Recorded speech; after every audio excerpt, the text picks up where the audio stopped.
할렐루야. 오늘 3일 밤 수요일에 오신 여러분들 주님의 이름으로 환영합니다. 우리 같이 함께 인사하실까요? 하늘 행복 가득하세요. 사랑합니다. 축복합니다. 사랑합니다. 축복합니다. 다 같이 사도신경으로 신앙 고백하시겠습니다. 나는 전능하신 아버지 하나님 천지의 창조주를 믿습니다. 나는 그의 유일하신 아들 우리 주 예수 그리스도를 믿습니다. 그는 성령으로 잉태되어 동정녀 마리아에게서 나시고 본디오 빌라도에게 고난을 받아 십자가에 못 박혀 죽으시고 장사된 지 사흘 만에 죽은 자 가운데서 다시 살아나셨습니다. 하늘에 오르시어 전능하신 아버지 하나님 우편에 앉아 계시다가 거기로부터 살아있는 자와 죽은 자를 심판하러 오십니다. 나는 성령을 믿으며 거룩한 공교회와 성도의 교제와 죄를 용서받는 것과 몸의 부활과 영생을 믿습니다. 아멘. 다 같이 찬송 부르겠습니다. 찬송가 210장.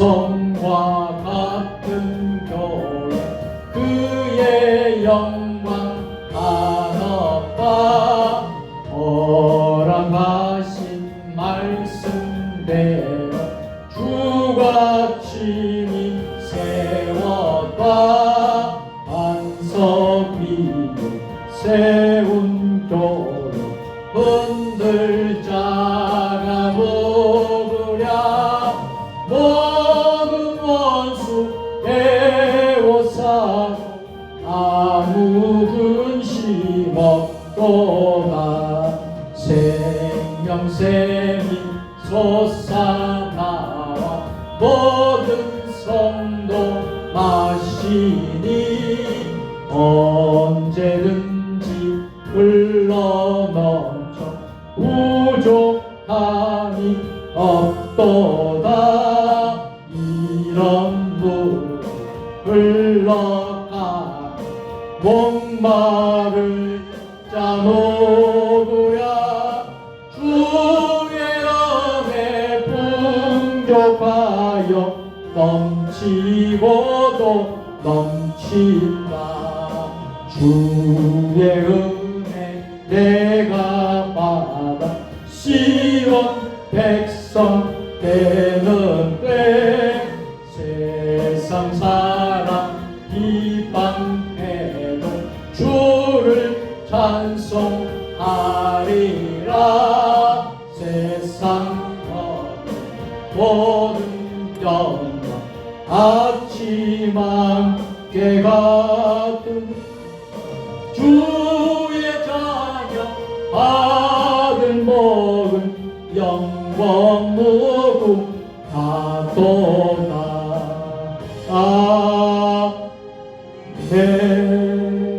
아멘. 이 시간 함께 합심해서 통성으로 같이 기도하는 시간을 갖도록 하겠습니다. 우리 나라와 민족을 위해서 또 우리 한국교회와 또 우리 세종주림의 교회를 위해서 또 우리의 가정과 우리 자신들을 위해서 특별히 육신의 질병병마로 고통 중에 있는 이들이 회복되고 치유되고 그리고 이 가을의 계절에 우리가 추수의 열매를 맺고 신앙의 열매를 거둘 수 있도록 또 믿지 않는 우리 불신 가족 우리 형제들이 인가기도 되고 다 주께로 돌아올 수 있도록 구원받은 백성이 날마다 늘어나는 그런 기적과 같은 역사가 일어나도록 이 시간 우리 교회 공동기도 제목을 우리가 함께 기도하도록 하겠습니다. 주님 세 번 부르고 동성으로 같이 기도합니다. 두 손을 높이 들고 우리 주님 세 번 부르고 기도합니다. 주여 주여 주여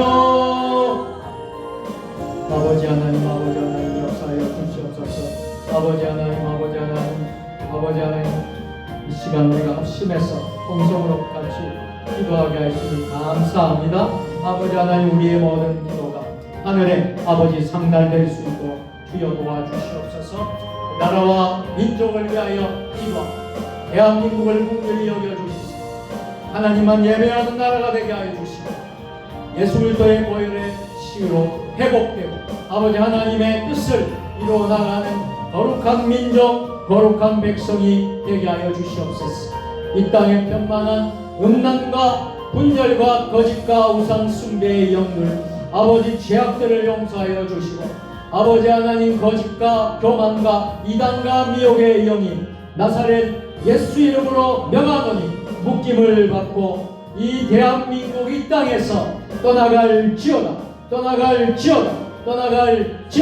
하나님 아버지, 창조의 질서를 부정하는 비성경적 법률이 제정되지 않게 하여 주시고 복음으로 남북한 평화적인 통일을 이루어가게 하여 주시옵소서. 대통령과 위정자들이 하나님을 두려워하고 경외하게 하여 주시고 하나님과 교회를 유익하게 만드는 정치를 하게 하여 주시옵소서. 하나님 아버지 하나님 간절히 기도합니다. 전 세계적으로 아버지 전쟁으로, 기근으로, 폭력으로, 살인으로 또 여러가지 고통 중에 있는 전 세계 지구촌의 곳곳을 하나님 위로해 주시고 평강 주시고 회복하여 주옵소서. 이스라엘과 하마스 간의 전쟁이 그치게 하여 주시고 평화가 올 수 있도록 주여 도와 주시옵소서. 교회를 위하여 간절히 기도합니다. 하나님께서 뜻이 있어서 세종 주님의 교회를 이곳에 허락하여 주시고 세워주셨습니다. 4대 비전을 잘 이루어가게 하여 주시고 아버지 은혜 가운데 감당하게 하여 주시고 맡은 사명 감당하는 세종 주님의 교회가 되게 하여 주시옵소서. 사랑이 많으신 하나님 아버지, 그동안 2023년 다니엘 기도회를 11월 1일부터 어제까지 21일까지 21일간 열방과 함께하는 다니엘 기도회를 하나님의 은혜 가운데 잘 마치게 하심을 감사합니다.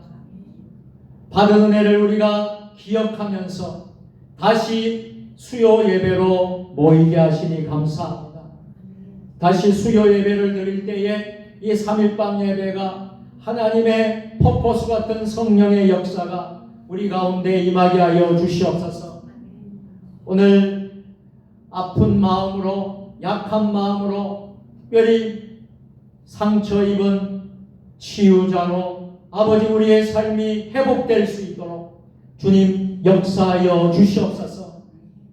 가정에, 직장에, 일터에, 우리 교회에, 더 나아가서 이 나라와 전 세계에 처해 있는 어려운 환경과 상황들을 하나님 기억하여 주시고 우리 가정을 회복시켜 주옵소서. 교회들을 회복하여 주시옵소서. 이 나라 이 민족을 회복시켜 주시옵소서. 전 세계를 회복시켜 주시옵소서. 오늘 이제 말씀이 선포될 때에 아멘으로 화답하는 복된 시간이 되게 하여 주옵소서. 특별히 육신의 질병 병마로 고통 중에 있는 우리의 믿음의 식구들이 있습니다. 지금 병상에서 아버지 치료 중인 이들, 가정에서 자가 치료 중인 이들, 또 육신의 연약한 건강으로 하나님 고통 중에 있는 모든 우리 믿음의 식구와 또 가정의 우리 부모, 형제, 자녀들 아버지 지켜주시고 이 시간 예수님의 이름으로 선포합니다. 나사렛 예수 이름 명하노니 연약한 질병 병마는 머리부터 발끝까지 예수의 이름 명하노니 고침받을지어다.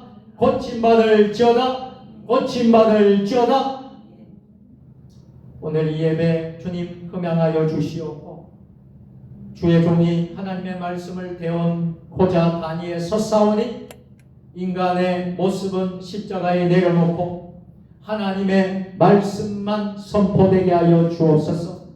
말씀을 선포할 때 이 말씀이 나에게 주시는 말씀입니다 라고 고백하면서 이 말씀을 아멘으로 받을 수 있는 우리 모두가 되게 하여 주시옵소서.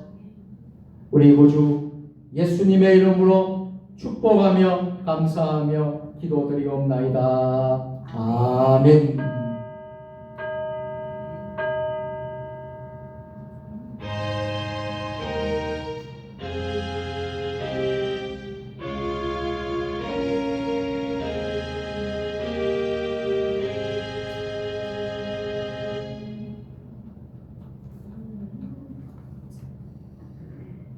오늘 3일밤 수예배에 우리에게 주신 하나님의 말씀은 사도행전 2장 37절로 47절까지의 말씀입니다. 신약성경 190면입니다.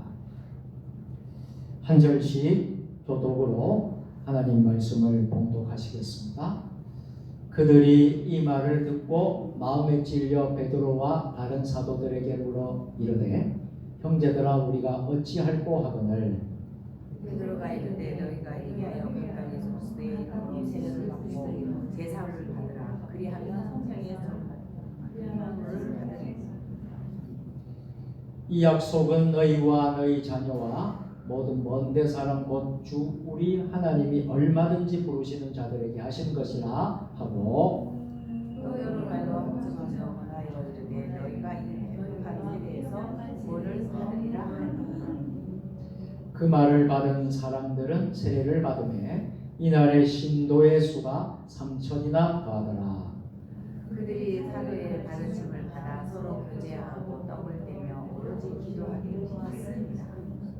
사람마다 두려워하는데 사도들로 말미암아 기사와 표적이 많이 나타나니 믿는 사람이 함께 있어 모든 물건을 서로 동성하고 또 재산과 소유를 팔아 각 사람의 필요를 따라 나눠주며 날마다 마음을 같이하여 성금의 모이기를 힘쓰고 집에서 떡을 떼며 기쁨과 순전한 마음으로 음식을 먹고 다 같이 하나님을 찬미하며 또 온 백성에게 칭송을 받으니 주께서 구원받는 사람을 날마다 더하게 하시니라. 아멘. 할렐루야. 아멘. 오늘 3일밤 수예배를 다니엘 기도회로 인해서 우리가 3주 동안은 수예배를 드리지 못했습니다만 다시 수요예배를 오늘 드리게 되었습니다. 근본 이 다니엘 기도에 받은 은혜가 참 큰 것 같습니다. 특별히 이 성전에 나오셔서 끝까지 기도하고 또 다니엘 기도를 위해서 참여하고 은혜 받은 여러분들과 교회에서 나오지는 못했지만 있는 처소에서 참여하신 여러분들 하나님이 은혜와 복을 주실 줄로 믿습니다. 다시 우리가 마음을 잡고 우리가 이제 받은 은혜들을 기억하면서 각자의 삶의 현장에서 다니엘 기도회의 그 기적이 일어나기를 간절히 소원합니다. 오늘 사도행전 5번째 시간, 오늘 설교의 제목은 이상적인 교회 생활입니다. 오늘 이 말씀을 우리가 받을 때에 여러분들이 참 교회가 무엇인가, 조직신학적으로 말할 때 교회론이 무엇인가 하는 부분을 여러분들이 분명히 알게 될 것입니다. 오늘 이 설교 말씀을 들으면서 교회는 어떤 일을 해야 되고 교회는 어떤 교회가 되어야 될 것인가 하는 것을 여러분 모두가 알게 될 것입니다. 먼저 우리 하나님께 찬양으로 영광을 돌립시다. 오늘 이 시간 주님의 성령이 오늘 이곳에 임하게 하여 주옵소서. 주님의 성령이 나의 마음속에 충만하게 하여 주옵소서. 이런 소망한 마음으로, 고백하는 마음으로 우리가 함께 찬양으로 나아가기를 원합니다.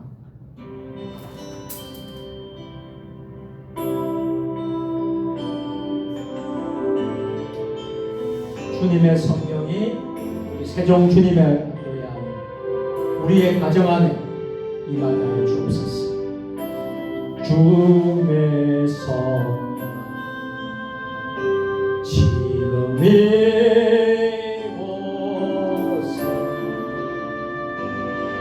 임하소서.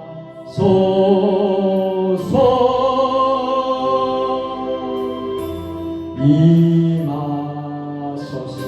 주님의 성령, 님의 성령 지금 이곳에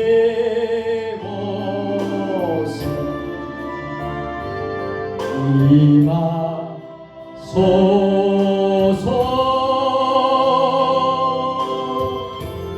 임하소서. 할렐루야. 할렐루야. 할렐루야.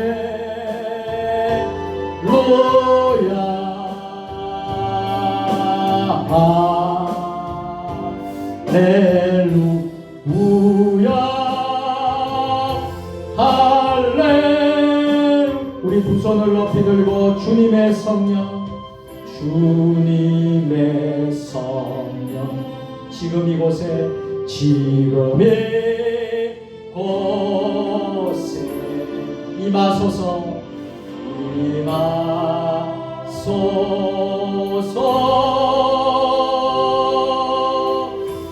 임하소서.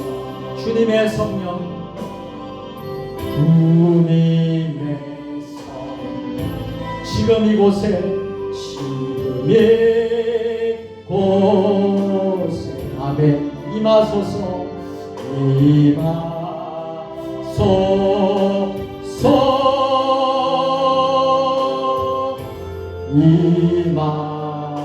우리 큰 소리로 외치겠습니다. 할렐루야. 할렐루야. 할렐루야. 할렐루야. 할렐루야.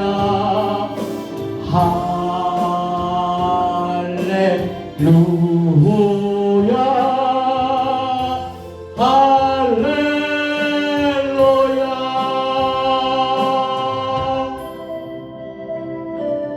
아멘. 주님의 성령이 오늘 이곳에 임하게 된 줄로 믿습니다. 주님의 성령이 간절히 바라기는 우리 세종 주님의 교회 안에, 또 우리 사랑하는 우리 믿음의 식구들 가정 안에 개인마다 임하기를 축복합니다. 이 주님의 성령이 우리 대한민국 이 한반도에 임하기를 축복합니다. 더 나아가서 주님의 성령이 저 북한 땅과 모든 열방 전 세계에 임하게 되기를 축복합니다. 우리 여사람 서로 축복하시다. 오늘도 승리하셨습니다.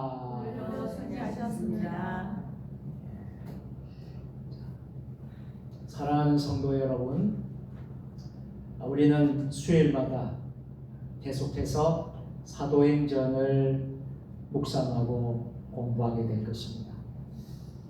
사도행전 1장부터 마지막 28장까지 제가 다시 한 번 더 여러분들에게 설교를 하면서 시간마다 하나님이 주시는 음성을, 메시지를 여러분들이 잘 들었으면 좋겠습니다.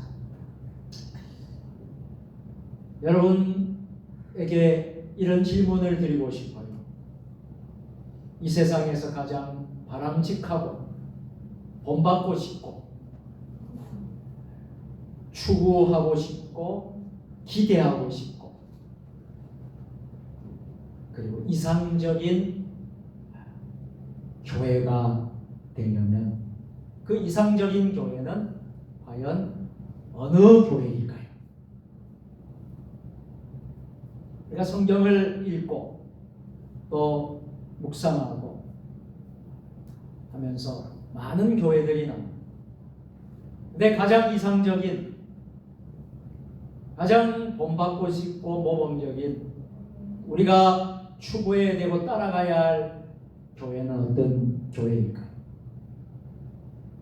바로 사도행전에 나오는 예루살렘 초대 교회를 말하지 않을 수 없습니다. 종교개혁 시대에도 당시 후패한 중세 가톨릭 교회, 그 교회들의 부패를 뜯어고치고 개혁했던 종교개혁 시대에도 교회는 초대 교회로 돌아갈 것을 말했습니다. 그리고 교회사 속에서도 많은 개혁운동, 많은 부흥운동 역시 교회의 참된 모습, 오순절 성령 강림 이후에 세워진 순수하고 깨끗한 교회를 지향하게 되었습니다. 오늘의 세계 교회는 말할 것도 없고, 우리 한국에 있는 한 5만여 교회 역시 마찬가지라고 생각합니다. 그런데 점차 이전과 같은 교회가 아니라는 소리를 들을 때마다 참 하나님의 마음은 어떠실까? 이 땅에 있는, 지상에 있는 교회들이 하나님이 원하시는 그 교회가 아니라 점점 하나님이 원하지 않는, 기뻐하지 않는 교회의 모습으로 보여지는 것을 우리는 보게 됩니다. 교회마다 문제는 없을 수 없겠습니다만, 교회마다 분쟁이 있고요, 갈등이 많습니다. 그래서 많은 이들이 말합니다. 문제 없는 교회가 없다. 교회만 그럴까요? 우리의 가정에도 문제 없는 가정입니다. 이 사회도 마찬가지라고 생각합니다. 교회마다 분쟁과 갈등이 없는 교회가 없습니다. 교회 성장을 지상과제로 세운 나머지 어떻게 해서라도 교회 성장을 이루고 어떤 수단과 방법을 가리지 않고 인본주의적인 방법을 쓰고 세속적인 방법을 동원하고 해서 어떤 방법이라든지 부흥만 하면 된다, 성장만 하면 된다, 숫자가 늘어나기만 하면 된다, 이런 생각이 팽배하고 있는 것이 사실입니다. 심지어는 교회 다니는 사람들까지 자기 교회로 오게 하려고 교인들을 뺏어오는 그런 교회들도 있다는 거예요. 이것은 하나님이 기뻐하시는 바람직한 교회가 아닌 것이죠. 성도들의 신앙생활도 가능하면 좀 편하게 신앙생활을 하려고 하는 경향이 많아졌습니다. 이제는 교회마다 몸을 들여서 헌신하는 사람들의 숫자가 점점 줄어들어가는 경향이 많습니다. 사람들은요, 가능하면 부담 없이 신앙생활을 하려는 운동이 늘어나고 있습니다. 재적 인원의 출석률이 70%를 밑도는 실정이 되고 있는 것이 사실입니다. 오늘 우리는 이러한 상황을 살피면서 우리는 앞으로 어떻게 해야 할 것인가에 대한 해답을 오늘 말씀 속에서 찾고자 합니다. 우리가 이미 몇 번에 걸쳐서 살펴본 대로 이 초대 교회의 모습을 보았습니다. 예루살렘 초대 교회는 오순절날 성령 강림의 결과로 세워진 교회입니다. 오순절 성령 강림은요, 주님의 약속에 의한 것이었습니다. 또한 성령은 주님이 보내신 영이었습니다. 오늘 우리가 찬양을 했죠. 주님의 성령 지금 이곳에 임하소서. 이 주님의 성령은 주님이 보내신 주님의 약속에 의한 것입니다. 궁극적으로는 교회는 예수님 자신의 죽으심과 부활로 말미암아 세운 주님의 교회입니다. 그러면 우리는 이런 고백을 할 수 있어야만 합니다. 예수 그리스도는 교회의 머리이시다. 교회는 그리스도의 몸이며 우리 성도들의 몸인 교회의 지체라는 것이 사도 바울이 가르친 교회론인 것입니다. 자, 성령 운동은 말씀 운동이었습니다. 곧 말씀을 통해서 설교를 통해서 구체화되었고 그 일로 말미암아 회개의 운동이 일어났고 그 결과 베드로가 설교할 때에 3,000명이 듣고 회개하는 운동이 일어났던 것이 바로 초대 교회의 역사입니다. 이것이 바로 부흥운동의 공식입니다. 지금도 성령과 말씀이 따로 떼어서 말하는 것이 아니라 성령과 말씀이 더불어 함께 역사할 때 그때 회개하면 큰 부흥의 역사가 일어날 줄로 믿습니다. 우리는 오늘 읽은 본문을 깨달으면서 확신하는 것이 있어요. 교회는 베드로나 바울이나 다른 제자들이 교회를 세운 것이 아니라는 사실입니다. 교회는 주님 자신이 세우셨다는 진리 말씀입니다. 오늘날 한국교회의 많은 분쟁과 갈등 가운데 하나는 교회는 주님 자신의 핏값으로 세우셨다는 이러한 바른 믿음이 없기 때문인 것입니다. 그래서 어느 교회든지 이 교회는 누가 중심이 되어서 개척했느냐, 또 이 교회는 누가 주동이 되어서 세웠느냐 하는 어리석은 생각들 때문에 교회마다 시끄럽고 불필요한 신경전을 벌여서 은혜를 다 쏟아버리고 급기야 분열되는 안타까운 일들이 수도 없이 벌어지고 있는 것입니다. 진정한 교회가 무엇인가? 이 교회론, 이 조지신학에서 말하는 이 교회론이 제대로 정립이 안 되었기 때문에 교회가 어떤 곳이고 교회가 무엇인가 하는 것에서 정확하게 깨닫지 못했기 때문에 이러한 분열과 다툼과 아픔이 생기게 되는 거예요. 듣는 사람은 많은데요, 그 말씀을 자기에게 주는 말씀으로 믿는 사람이 많지 못합니다. 말씀을 들을 때 여러분들 어떻게 받으시나요? 말씀이 선포될 때 여러분 어떻게 받아들이십니까? 이 말씀은 내게 주는 것으로 받으시기를 소원합니다. 우리가 하나님 말씀을 들을 때 내게 주시는 말씀으로 여러분 들어야 돼요.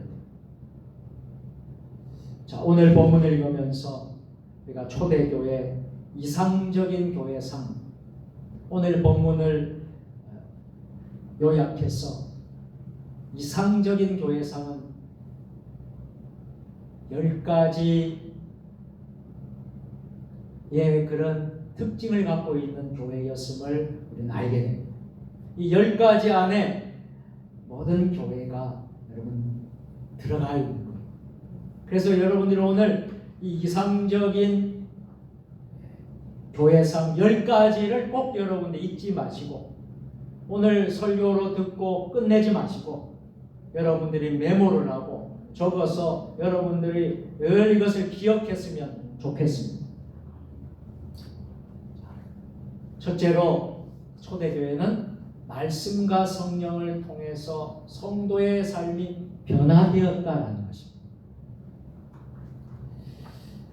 사도행전 2장을 읽어보면요, 가장 극적이고 놀라운 사건을 경험하게 됩니다. 그것이 뭐예요? 성령 강림의 역사예요. 성령이 강림하니 방언의 은사도 나타나고 베드로의 불같은 설교도 나타나고 군중들, 많은 사람들, 3,000명이나 되는 사람들이 회개하는 역사가 일어납니다. 그러나 그보다 더 놀라운 것은요, 주 예수를 자기들의 구주로 영접한 사람들의 삶에 변하였다는. 오늘날 많은 사람들은요, 오순절날 일어났던 사건과 같은 현상을 체험하려는 이들이 많습니다. 그러나 여러분들 잘 기억하십시오. 성령 받은 가장 확실한 증거는 무엇일까요? 내 삶이 변화되는 것입니다. 우리가 기독교 진리에 대해서 몇 가지 아는 것만으로 만족해서는 안 된다는, 삶이 변화되어야. 예수를 믿고 나서요, 삶이 변화되어야. 이 삶이란 상당히 포괄적인 말입니다. 우선 세계관의 변화가 와야 할 것입니다. 복음을 알지 못했을 때는 어땠습니까? 불교 믿는 사람들은 불교의 세계관으로 살았고, 유교 믿는 사람은 유교적인 세계관으로 살았고, 유물주의 세계관으로 혹은 인본주의 세계관으로 복음을 알지 못했을 때 그렇게 살았을 것입니다. 그러한 세계관으로 세계와 우주를 보았겠지만, 이제는 우리가 세계관이 변화되어야 합니다. 이제는 하나님 중심의 세계관으로 변화되어야 합니다. 하나님 중심의 세계관은 무엇입니까? 인생과 세계를 하나님 중심으로 볼 줄 아는 눈이 열려지는 것입니다. 생각이 바뀌어져야 걸음걸이도 바뀌게 되는 것입니다. 여러분, 바른 믿음을 가지면요, 세계관도 달라진다는 말입니다. 실제로 삶이 변한다는 뜻은 생각뿐이고 취미와 습관도 변화되는 것입니다. 세상에는 좋은 취미도 많아요. 그렇지 못한 비생산적인 취미와 습관을 가진 사람도 참으로 많습니다. 예수는 믿기는 하는데, 교회 생활을 알기는 하는데 변화가 없는 사람들이 참으로 많습니다. 삶의 변화가 없으니 신앙의 열매를 맺지 못하고 여러 해 세월을 믿어도 늘 제자리 걸음을 하고 있습니다. 우리의 대화에서도 이런 대화가 나와야 합니다. 즉 나는 예수 믿기 전에는 이러이러했는데 예수 믿고 난 후에 말씀을 듣고 난 후에 그것들이 다 정리되고 새로운 삶을 살게 되었습니다. 간증할 수 있어야 합니다. 삶의 변화가 없이 말씀만 듣기만 하고 순종치 않는 것은 사람들 더욱 교만하게 만들어 버립니다. 교회가 진정으로 좋은 교회가 되려면요, 온 성도들이 말씀에 순종하는 것입니다. 말씀에 순종해서 성령을 따라서 삶의 변화가 속속 일어나야 합니다. 산부인과 병원에는 고통과 신음소리가 있어야 새 생명의 탄생이 있는 것처럼 교회도 삶을 변화시키려면 몸부림과 삶을 변화시키려는 몸부림과 고통과 회개의 기도의 신음소리가 있을 때 생명력이 있는 교회가 될 줄로 믿습니다. 그래서 예수 믿는 저와 여러분들, 예수 믿는 여러분 모두가 삶이 변화될 수 있기를 주의 이름으로 축원합니다. 두 번째, 이상적인 교회사는 어떤 모습일까요? 삶을 변화시키는 것은 말씀의 가르침을 잘 받아야 합니다. 사도행전은 누가라는 사람이 기록했습니다. 의사 누가였지요. 41절과 42절에 사도의 가르침을 잘 받았기 때문에 회개와 변화의 역사가 나타났음을 확실하게 사도행전 저자 누가는 증거하고 있습니다.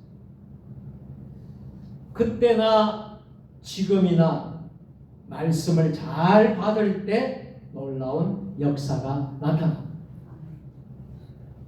믿음은 자기 자신의 의지나 열정에서 나오는 것이 아니라 하나님의 말씀을 들으면서 출발한다는 사실을 알아야 합니다. 로마서 10장 17절 말씀 다 같이 그러므로 믿음은 들음에서 들음은 그리스도의 말씀으로 말미암으리라. 아멘.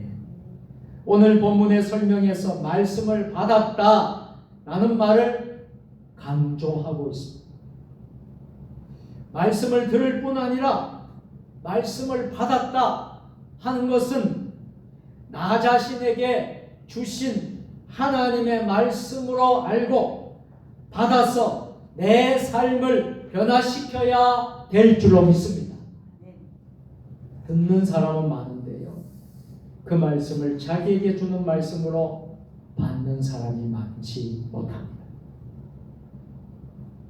똑같이 동일하게 강단에서 선포되어지는 말씀인데도요, 어떤 분은 이것이 나에게 주신 하나님 말씀입니다 하고 깨닫고 그 말씀에 감동을 받고 은혜를 받는 사람이 있는가 하면, 어떤 사람들은 이 말씀을 전혀 나에게 주신 말씀으로 받지 않는 그런 무리들이 있는 것입니다.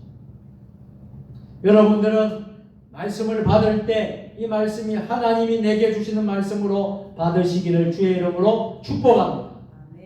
초대교회에는 말씀을 이렇게 받았다는 거예요. 그리고 그 말씀에 순종했다는 것입니다. 두 번째로 기억하십시오. 삶을 변화시키는 것은 말씀의 가르침을 잘 받아야 한다. 이것이 바로 이상적인 교회의 모습입니다.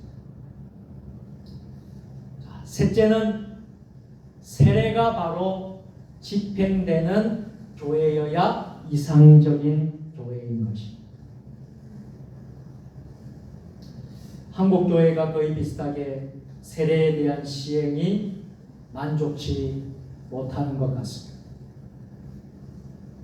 할 수만 있으면요, 여러분 해마다 세례를 베푸는 교회가 되기를 축복합니다.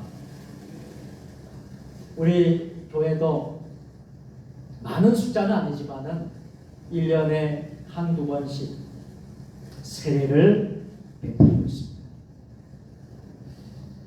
초대교회는요, 이상적인 교회의 모습은요, 세례가 바로 집행되는 교회라는 거예요. 예루살렘 초대교회는 철저하게 회개하고 예수 그리스도를 자기의 생명의 구주로 영접하는 사람들에게 세례를 주었습니다. 꼭 세례라는 예식을 통해서만 구원을 확증하는 것은 아닙니다. 그러나 부족하고 연약해도 자기 자신은 죄인인 것을 알고 그리스도 예수 외에는 구주가 없는 줄로 아는 자들에게 문답을 통해서 세례를 베풀고 있습니다. 참교회는 말씀이 옳게 선포될 뿐만 아니라 성례가 올바르게 시행되는 교회입니다. 네 번째 가장 이상적인 교회는요, 성만찬이 바로 시행되어야 합니다. 우리가 절기 때마다 우리 세종주님의 교회는 성찬식을 하지, 그리고 신년 주일에 우리가 성찬식을 합니다. 앞서서도 말했지만 한국교회 대부분이 성만찬에 대한 바른 이해가 부족한 것 같습니다. 그래서 성만찬에 대한 시행 횟수도 1년에 2번 정도에 그치는 교회들이 많습니다. 우리 세종주님의 교회는 적어도 1년에 4번 혹은 5번 우리가 성찬식을 하고 있어요. 초대교회는 주님의 명령을 따라서 예수님의 죽으심과 십자가에서 몸을 찢으시고 피 흘리신 것을 기념하여 떡과 잔을 나누는 성만찬식을 시행했습니다. 물론 오늘 본문에는 잔이란 말은 없지만 떡이란 말에 모든 것이 함축된 것이라고 생각합니다. 이 성만찬을 시행하는 것은요, 주님의 명령입니다. 주님의 말씀을 기억하고 주의 죽으심을 기념하는 것입니다. 물론 당시에는 성만찬 외에도 애찬을 나눴어요. 예수 그리스도 안에서 서로가 형제가 되고 자매가 된 것을 확인하며 하나로 묶어주는 끈이 바로 이 애찬이라는 것을 통해서 되어졌다는 것입니다. 겸손히 자기 개방을 통해서 함께 형제와 자매가 되었다는 무언의 말이 되는 것입니다. 그래서 여러분 기억하십시오. 이상적인 교회는 성만찬, 세례와 성만찬이 잘 시행되는 교회입니다. 다섯째는 이상적인 교회는 성도들끼리 아름다운 교제가 있어야 합니다. 우리가 얼굴은 서로 알고 있다는 것이, 얼굴만 서로 알고 있다는 것이 교제란 뜻이 아닙니다. 우리가 이름을 알고 있다는 것이 교제란 말이 아닙니다. 교제라는 것은 모든 이웃에게 자기를 개방하고 서로가 서로를 위해서 걱정하고 위로하고 격려하며 기도의 도움을 요청할 수 있는 단계까지를 의미하는 것입니다. 오늘 본문의 저자인 누가는 42절에서 이렇게 강조합니다. 42절 말씀에 보면 서로 교제하며, 같이 한번 해보실까요? 서로 교제하며. 교제라는 것은 한쪽에서 일방적으로 하는 것이 교제가 아니라는 거예요. 서로가 서로를 받아들이고 서로가 서로를 이해하고 그리스도 예수 안에서 형제가 되고 자매가 된 것을 깨닫는 것이 바로 교제라는 것입니다. 우리는 피로 나눈 혈육의 형제는 아닙니다. 그러나 그보다 더 끈끈한 예수 그리스도의 피로서 형제가 되고 자매가 된 것입니다. 우리는 자라난 환경도 다르고요, 직장도 다르고요, 만난 적이 없던 사람들이 예수님의 피 때문에 모였습니다. 우리 믿음이 진실로 성숙되어 간다면 성도와의 교제를 통해서입니다. 우리가 가장 힘들었을 때가 코로나 팬데믹 때였어요. 그때는 예배만 드리고요, 애찬, 식탁고제, 코이노니아, 밥상 공동체, 나눔의 시간을 할 수가 없었어요.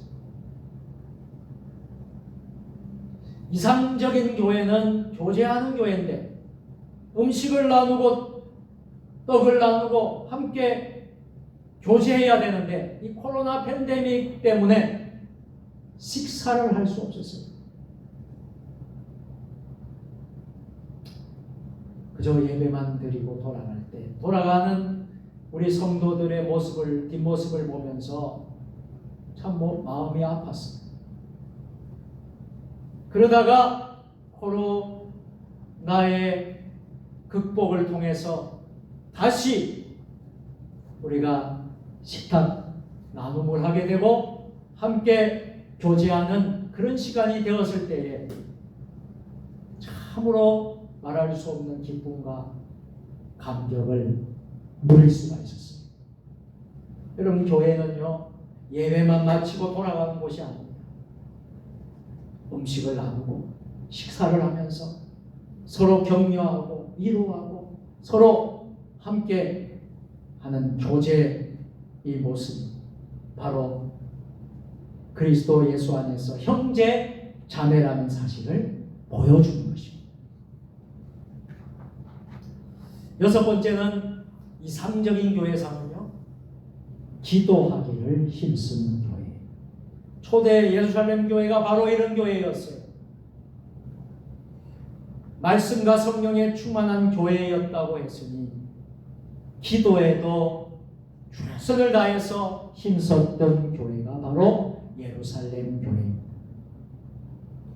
기도 운동이 있을 때 교회가 새 힘을 얻게 되시고 우리가 다니엘 기도회를 통하여서 기도의 동력을 얻지 않았습니까?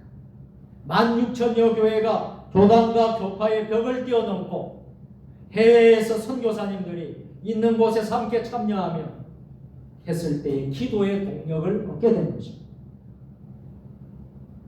옛날이나 지금이나 기도하는 교회가 살아있는 교회입니다. 살아있는 교회가 열매를 맺는 것은 당연한 일이 아닐 수 없습니다. 이상적인 교회는요, 기도하기를 힘쓰는 교회입니다. 일곱 번째 이상적인 교회는 나눔의 교회입니다. 초대교회는 서로 유무상통할 만큼 나눔의 교회였습니다. 오늘 본문의 말씀은 오해하고 잘못 해석하는 이들이 바로 공산주의자들이에요. 이 공산주의자들은 이것을 오용해서 자기 식대로 생각하나 그들의 생각은 성경을 완전히 오해한 데서 비롯된 거예요. 초대교회는요, 사유재산을 인정하면서 그리스도로부터 구원함을 받은 은혜에 감사해서 자발적으로 서로가 나눔의 생활을 했다는 뜻입니다. 나눔의 교회로서 지역사회를 위해서 우리가 무엇을 할 것인가를 생각하는 교회가 되었으면 좋겠습니다. 자, 여덟째는 이상적인 교회는요, 모이기를 힘쓰는 교회입니다. 말세의 현상 가운데 하나는 모이기를 폐하는 운동이 일어난다고 했습니다. 이 운동이 바로 사단의 공작이라는 것입니다. 사단은 자꾸 성전에 모이지 못하게 만드는 이유들을 만드는 거예요. 예배를 드리지 못하도록 만드는 거예요. 모이지 못하게 합니다. 자, 오늘 사도행전을 쓴 누가는 46절에 이렇게 말씀하고 있습니다. 46절 말씀 함께 시작. 날마다 마음을 같이하고 성전에 모이기를 힘쓰고. 아멘. 참으로 귀한 진리라고 생각합니다. 모이는 것은 자동으로 되는 것이 아니고 마음을 같이하고 또 힘을 써야만 합니다. 우리의 삶의 우선권을, 우선순위를 성전에 모이는 것에 우선권을 두지 않는다면 매주일마다 일거리가 생기게 되고 매주일마다 먹을거리가 생기게 되고 매주일마다 친구에게서 전화가 오기도 하고 매주일마다 그래서 문제가 생기게 되는 거예요. 이것이 결국 성전에 오지 못하게 하는 바로 사단의 전략이라는. 아홉 번째, 이상적인 교회의 모습은 어떤 모습일까요? 이상적인 교회는 찬송하기를 힘쓰는 교회입니다. 찬송은 사람 잘 들으라고 하는 것이 아니에요. 우리 마음의 중심을 보시는 하나님께 참마음으로 영광과 감사와 존귀를 드리는 마음으로 찬송을 열심히 최선을 다해서 불러야 합니다. 말씀을 통한 은혜, 기도를 통한 은혜도 함께 있어야 합니다. 초대 예루살렘 교회는 찬송하기를 힘쓰는 교회였습니다. 마지막 10번째, 이상적인 교회는 성도들의 삶이 모든 사람에게 칭찬받는 자들이어야 된다. 47절에서 저자 누가는 초대교회를 정리해서 이렇게 소개하고 있어요. 자, 47절 같이 읽겠습니다. 하나님을 찬미하며 또 온 백성에게 칭송을 받고 주께서 구원받는 사람을 날마다 더하게 하십니다. 아멘. 성도들이 입으로만 전도할 것이 아니라 삶으로서 생활 가운데서 복음 전도가 되도록 해야 한다는 것입니다. 즉 우리가 빛과 소금의 노릇을 감당할 때 교회는 부흥되고 성장하는 것입니다. 오늘 이 말씀이 우리 교회에 주시는 말씀으로 여러분들 받으시기를 바랍니다. 이 10가지 꼭 여러분 잊지 마세요. 꼭 여러분들이 메모하시고 정리하셔서 이 10가지를 여러분들이 꼭 기억하세요.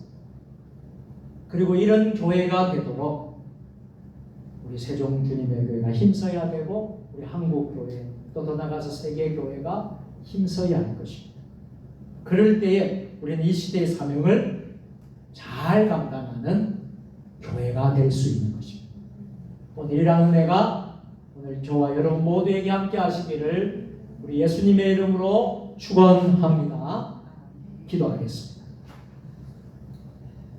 존귀하신 하나님 아버지, 사도행전 말씀을 다시 시작하면서 초대교회 예루살렘의 교회의 이상적인 교회 생활을 오늘 묵상케 하심을 감사합니다. 우리 세종주님의 교회뿐만 아니라 한국교회가 더 나아가서 세계 교회들이 이 이상적인 교회의 모습으로 이 시대의 사명을 잘 감당하는 교회들이 되게 하여 주시옵소서. 예수님의 이름으로 축복하며 기도드리옵나이다. 아멘.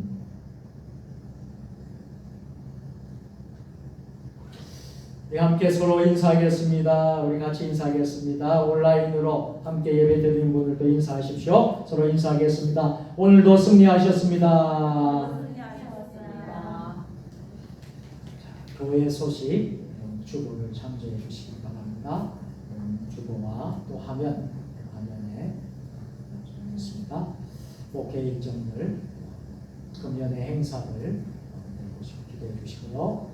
이번 돌아오는 주일은 온가족 주일, 마지막 주일이기 때문에 생일 축하를 11월 달 생일 맞은 분들을 축하하는 시간을 갖도록 하겠습니다.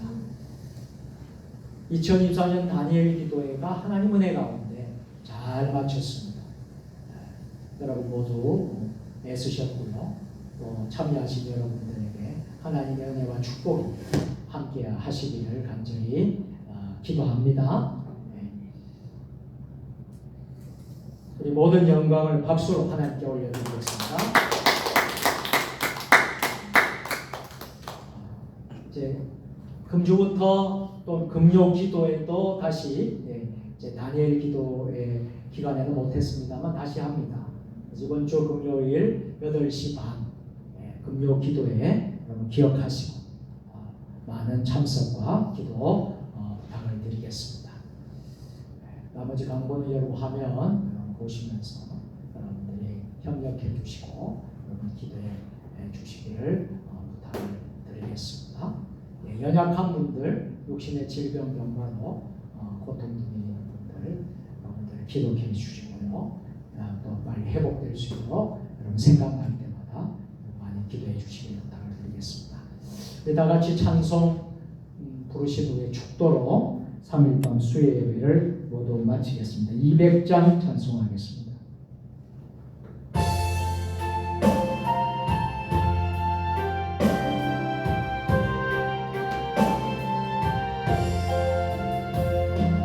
밝고 묘한 그 말씀 생명의 말씀 귀한 그 말씀 진실로 생명의 말씀 나의 길과 믿음 나의 길과 믿음 밝히 보여 주 아름답고 귀한 말씀 생명샘이로다 아름답고 귀한 말씀 생명샘이로다 귀한 주님의 말씀은 귀한 주님의 말씀 내 노래 되도다 모든 사람을 살리는 생명의 말씀 값도 없이 받아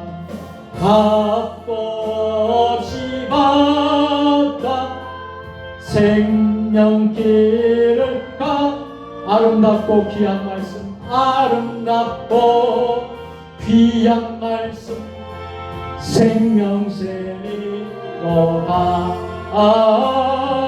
아름답고 귀한 말씀 생명샘이로다 널리 울리어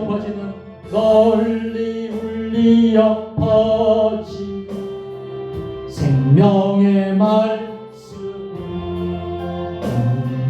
마음의 용서와 평안을 골고루 줘 난 다만 예수 말씀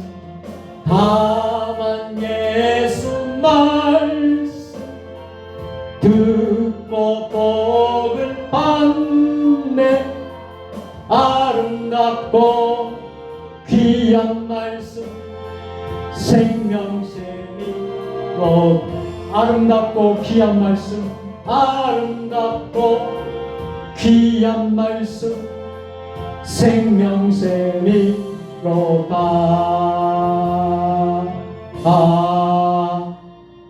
아멘.